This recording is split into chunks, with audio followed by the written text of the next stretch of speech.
So I don't know where this is going to be. I'm probably going to...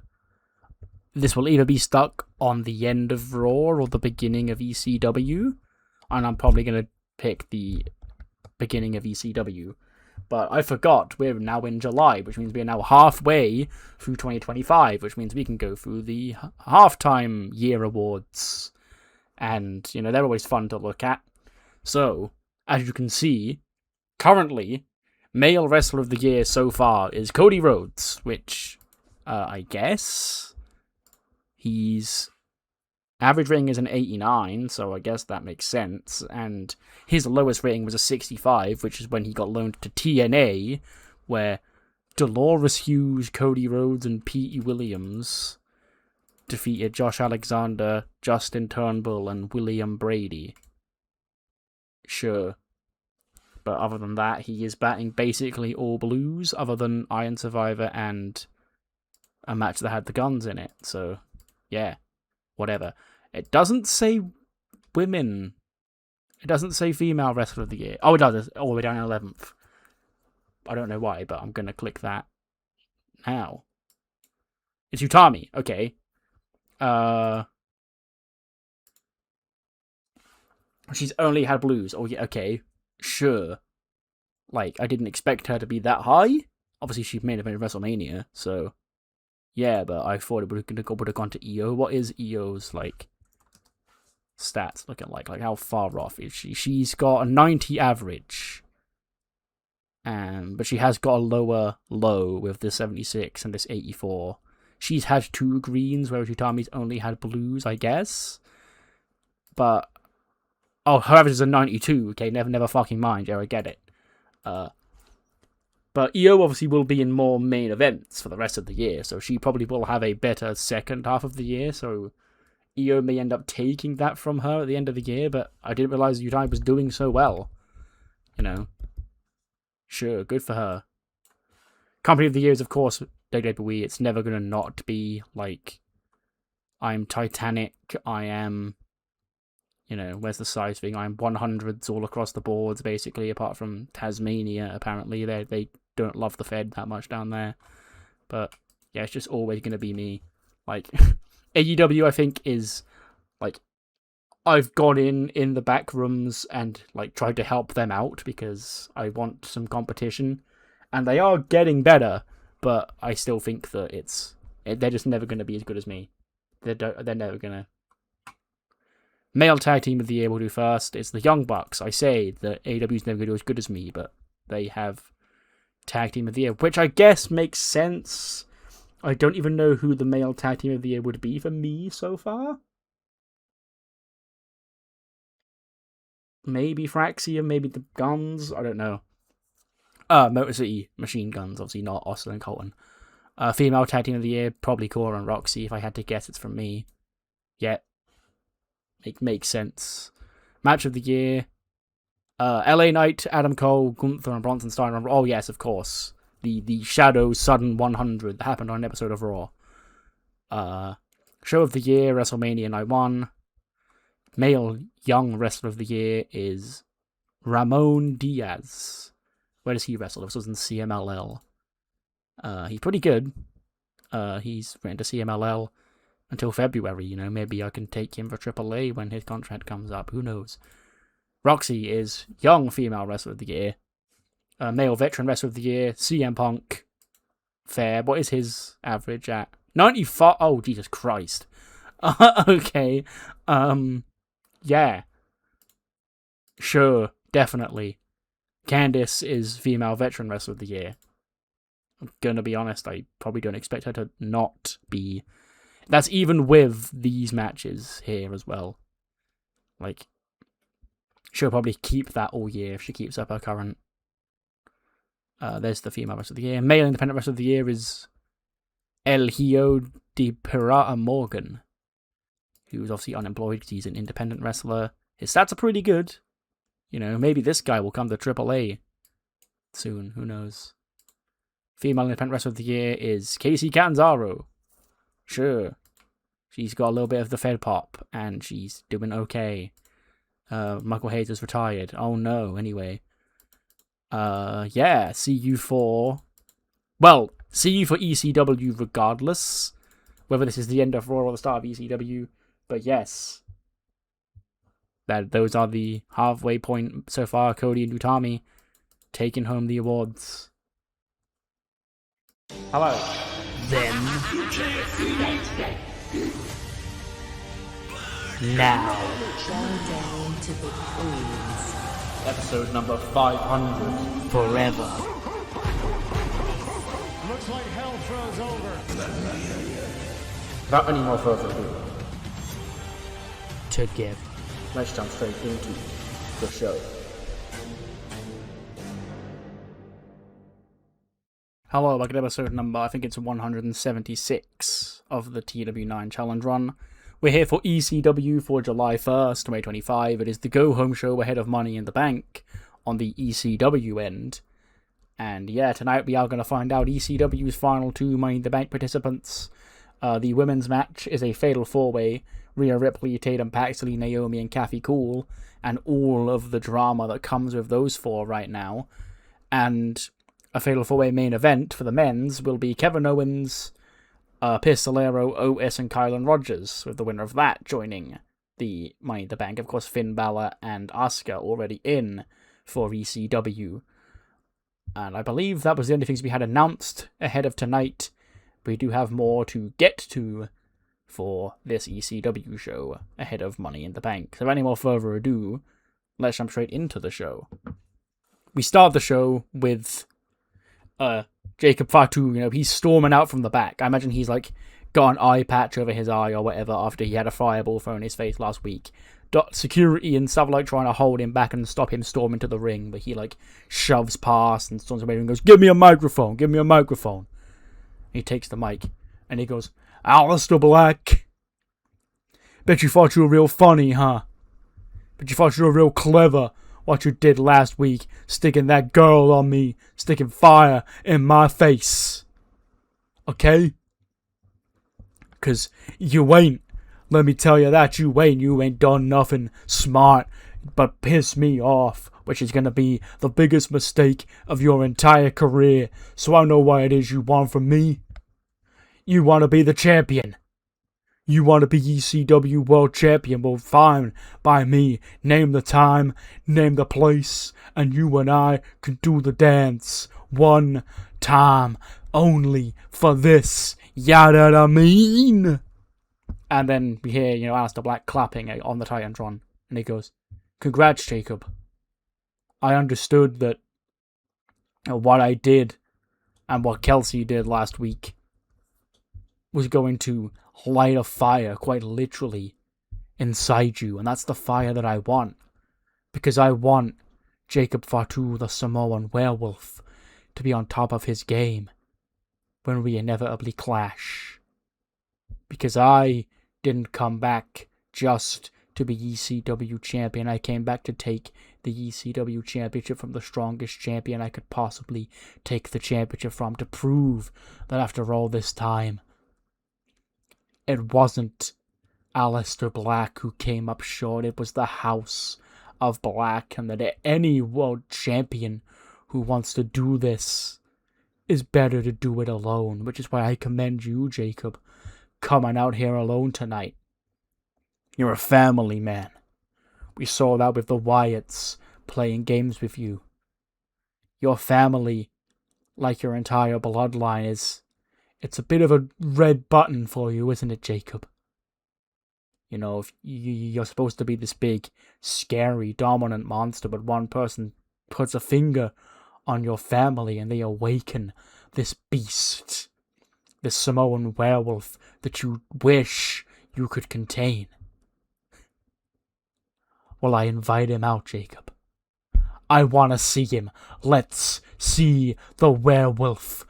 And if you don't believe me, if me and Kelsey doing what we did to you last week can't bring the werewolf out of Jacob Fatu, like I said, I know what can.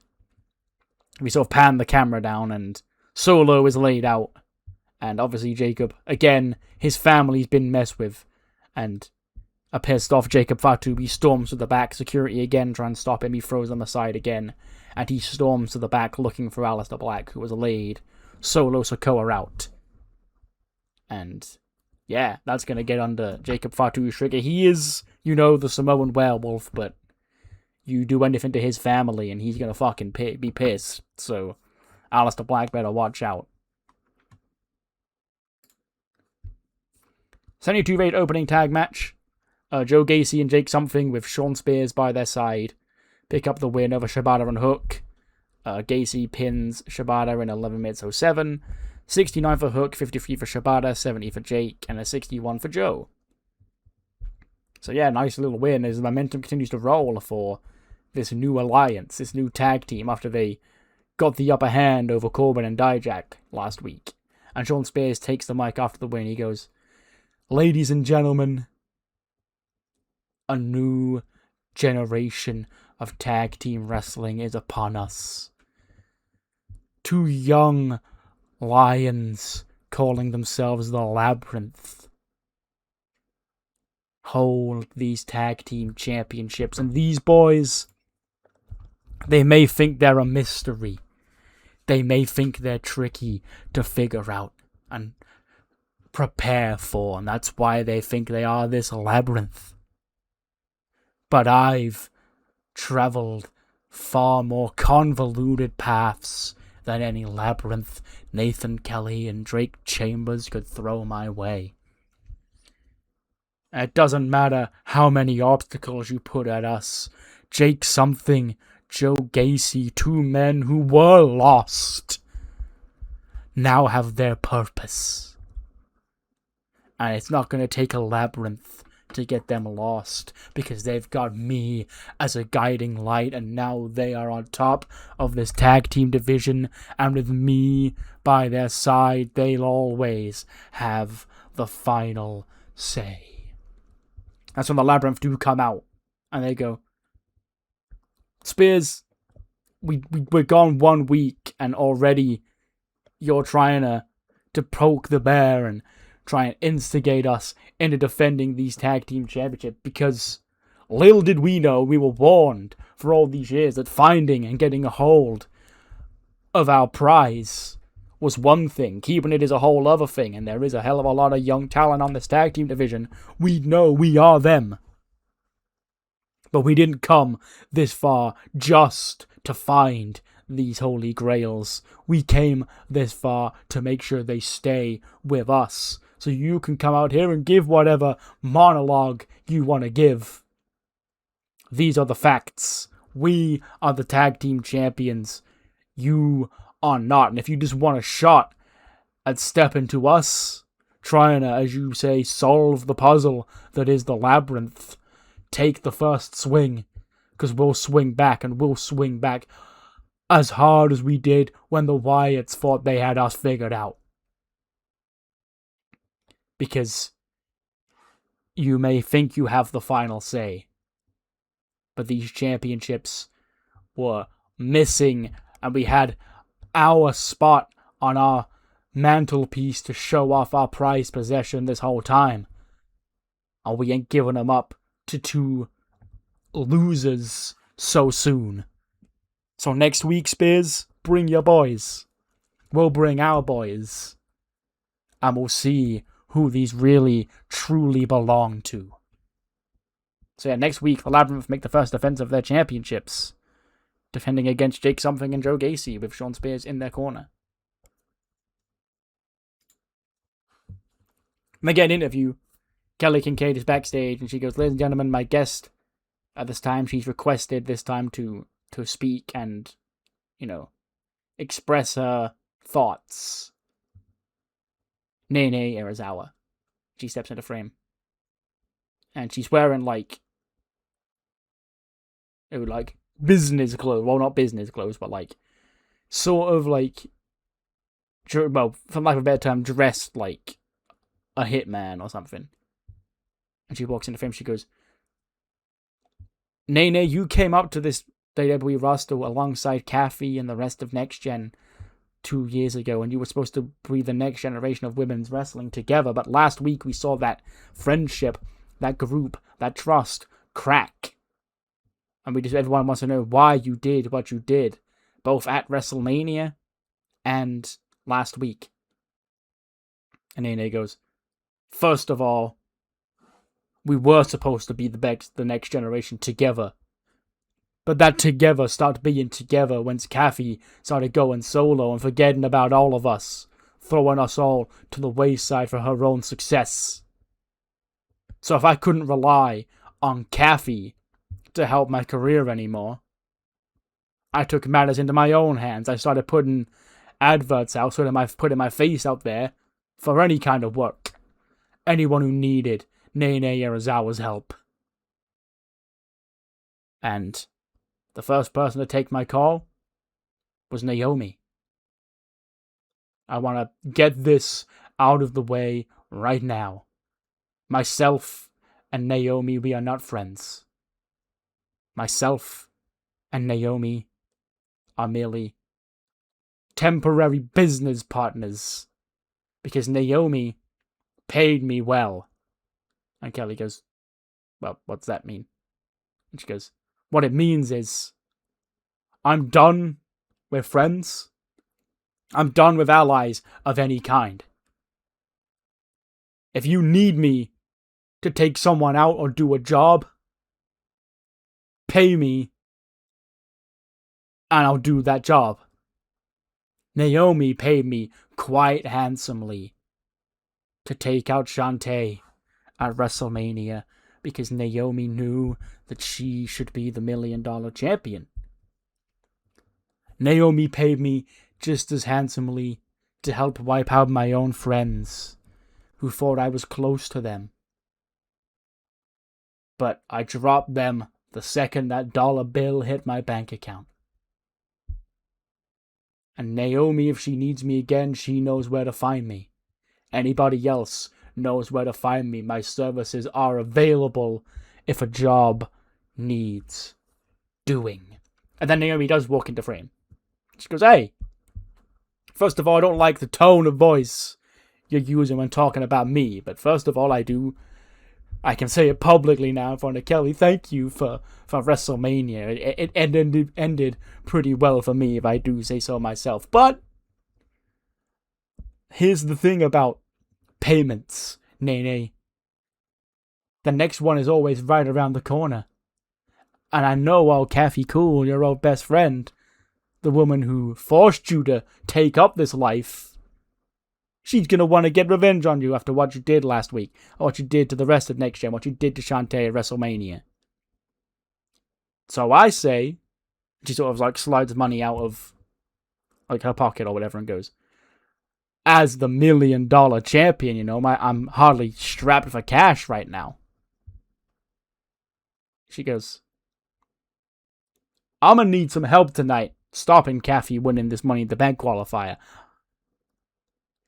Take care of Kathy, and then I'll help you with your next job, which is wiping out the rest of next gen for good. And then he sort of looks at the money in her hand. He's like, huh, Naomi, it's been great doing business with you. And they shake hands. So yeah, I basically wanted to establish in this promo that Naomi and Nene aren't a pairing.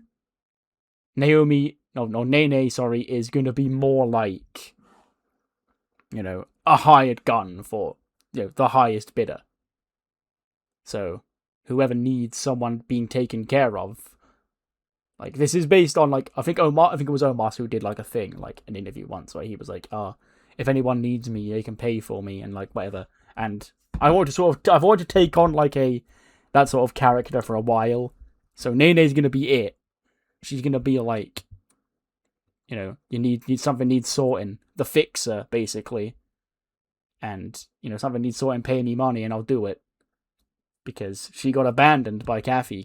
Well, not abandoned by Kathy. Kathy did, you know, remain friends with them, but I guess she got jealous of Kathy's single success and decided to, you know, make her own name for herself. But Naomi has just given her more money for tonight, for this Fatal 4-Way. So we'll see what happens.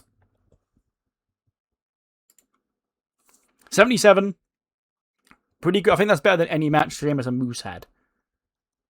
But yes, this is technically Sin 3 in this ongoing 7 Deadly Sins series. It's been a couple of weeks since we got one.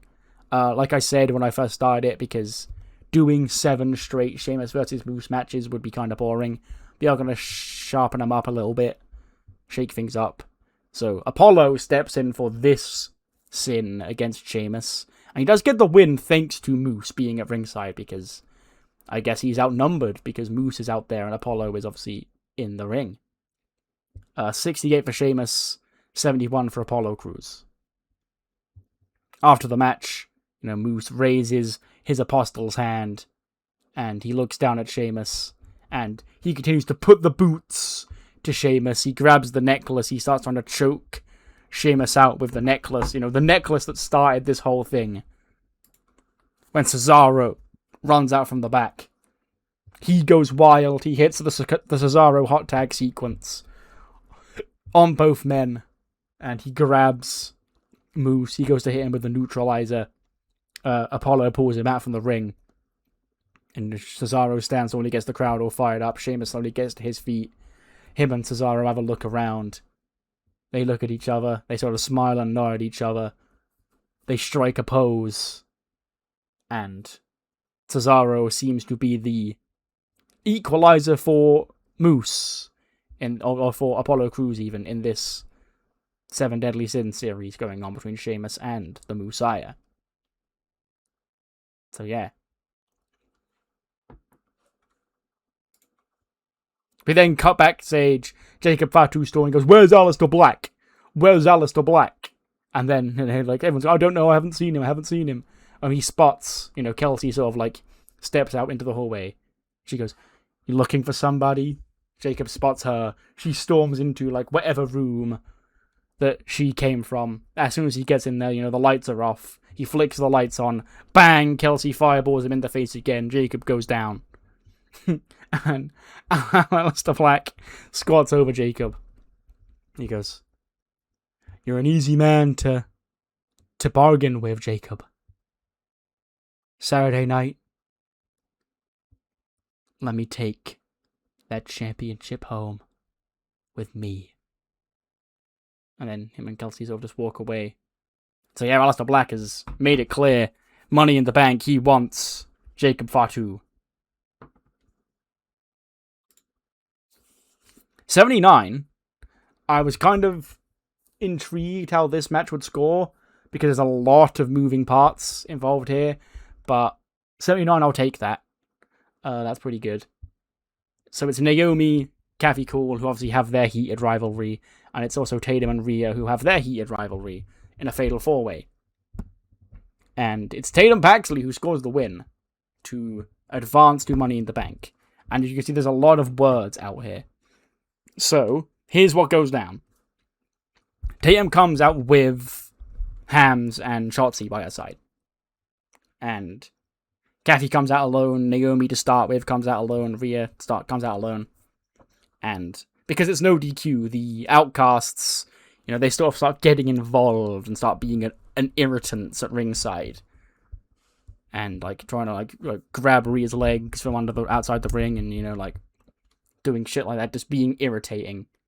When Florence comes out, she and Rhea, formed this alliance, wipe out the Outcasts, finish them off, and then we can do our thing. So she comes out, she chases off Hams and Shotzi. Nene then appears, accepting that offer that Naomi gave her earlier on tonight. She starts taking it to her old friend Kathy. Nene, hits whatever her move is on Kathy Cool. Naomi goes for the pin, and Tatum jumps in. She yanks Naomi off, throws her to the outside, and steals the pin on Kathy Cool off of Nene's attack to qualify for Money in the Bank. 89 for Rhea, 76 for Tatum, 84 for Naomi, and 71 for Kathy Cool. And Tatum, she celebrates this. She's over the fucking moon. She's like, "Holy shit, yes, I fucking won. Let's go." And Tatum Paxley joins the Money in the Bank lineup. It's her, it's Asuka, it's Alexa, it's Tiffany, it's Lyra, it's Julia, and it's one of Jordan or Shayna, and the Battle Royal winner from SmackDown. But yes, Tatum Paxley, I believe for the first time in her career, enters Money in the Bank on Saturday night. But then cut to Ava in her office. And she says, ladies and gentlemen, the next coming weeks on ECW are certainly going to be interesting because we have to determine who ECW's number one contender for the World Championship will be at SummerSlam. And last year, when this show was being run by somebody else, ECW was not factored into the King and Queen of the Ring tournaments. So we've now come to a point where ECW is not in the tournaments this year. However, I have done my best to try and compromise. In that, starting next week, I probably should have checked if there's enough weeks to do this.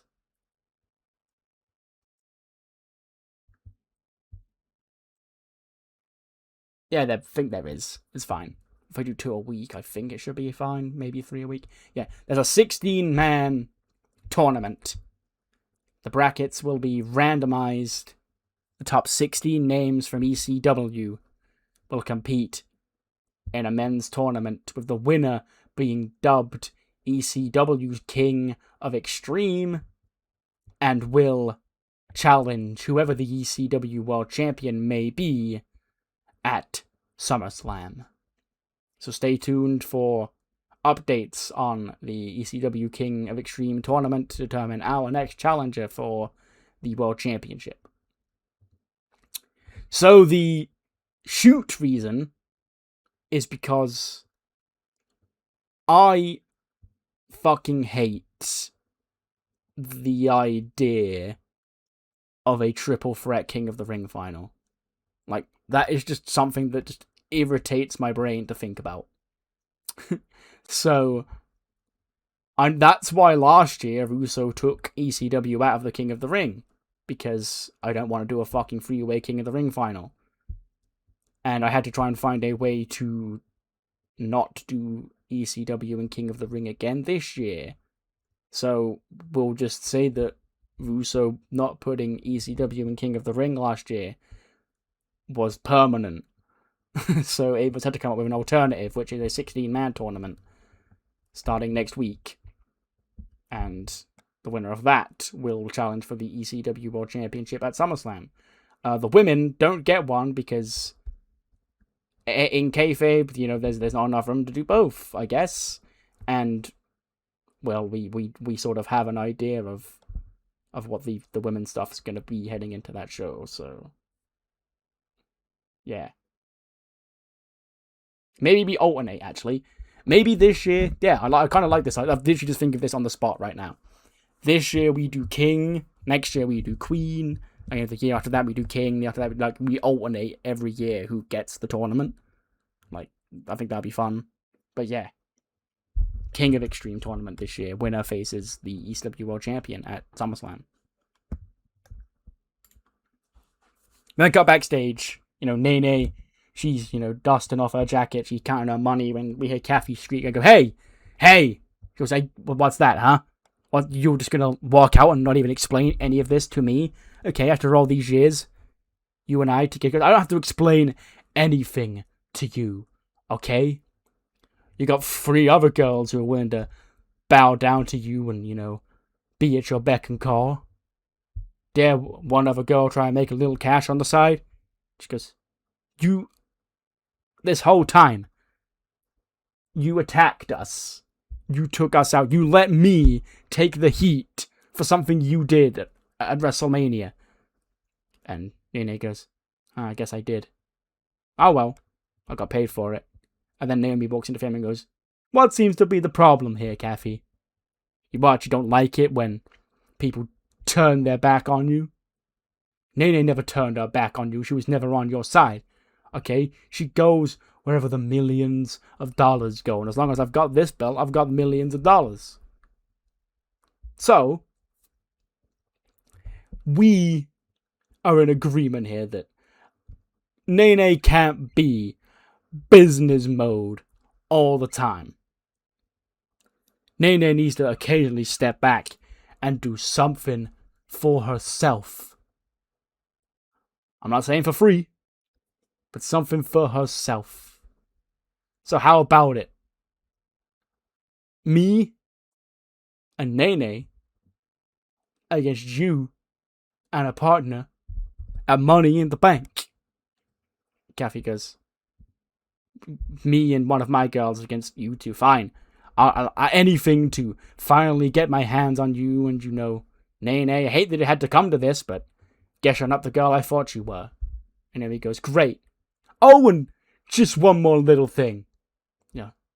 That little down payment Nene took tonight. It weren't just on the 4-way. And she does the evil Naomi laugh. And Kev's like, what the fuck does that mean?